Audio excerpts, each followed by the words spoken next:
السلام عليكم اخوان، نتمنى تكونوا بخير وعلى خير. عندنا الاخوان هاد داسيا دوستر 2020. المشكل ديالها هو انه الموتور صافي مشى.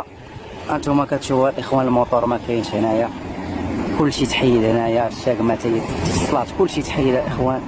ها الموتور هنا نوريكم، انا هنايا عند الكراج ديال السي عادل. ها هو الموتور الاخوان، الموتور ديالها راه فيها البواط اوتوماتيك.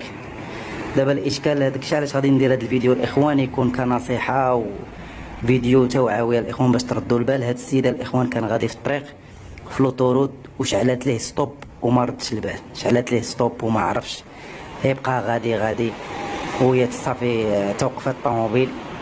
دابا الاشكال الاخوان اللي غادي تعطي الناس نصيحه، اللي هو انه ملي تشعل لك ستوب، دابا الله يحسن العون كيكون الانسان غادي في لوطوروت. انا عارف هاد القضيه، كتكون غادي في لوطوروت، كيكونوا معاك موالين الدار مثلا، غادي بالليل اولا غادي مثلا بوحدك، كتخاف انك توقف في لوطوروت، سيرتو الا كنتي غادي بالليل كتقول غادي تنوصل لير دروبو. ولكن الاشكال هو ان الموتور كيمشي صافي. حيت الطوموبيل ملي كتقول لك ستوب راه كتقول ستوب ديك الساعه، خصك توقف وتعيط للديباناج. ها هو دابا هاد داسيا دوستر، دابا السي عادل مشى سول في لافيراي، الثمن ديالو 17000 درهم، 1,700,000. شو دابا 1,700,000 وعاد الثمن. دابا هاد السيد هذا شوف شحال غيخلص الاخوان على ود انه موقفش في الوقت المناسب.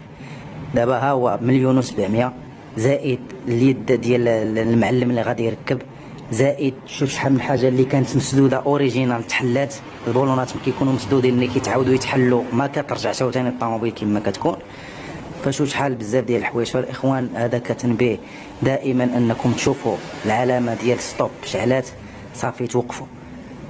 وربي كبير، يعني ما تبقاش الانسان يقول لا غادي نخاف نبقى بوحدي انايا في سميتو في لوطوروط، تعيطوا للديباناج، غادي تجيكم الاخوان ديباناج وغادي يعني تهناو من هاد المشاكل. شوف بحال دابا هذه هي تقريبا عنده واحد 2 الملايينات السيدات، يعني راه قاصحه فهاد الظروف، راه قاصحه بزاف الاخوان.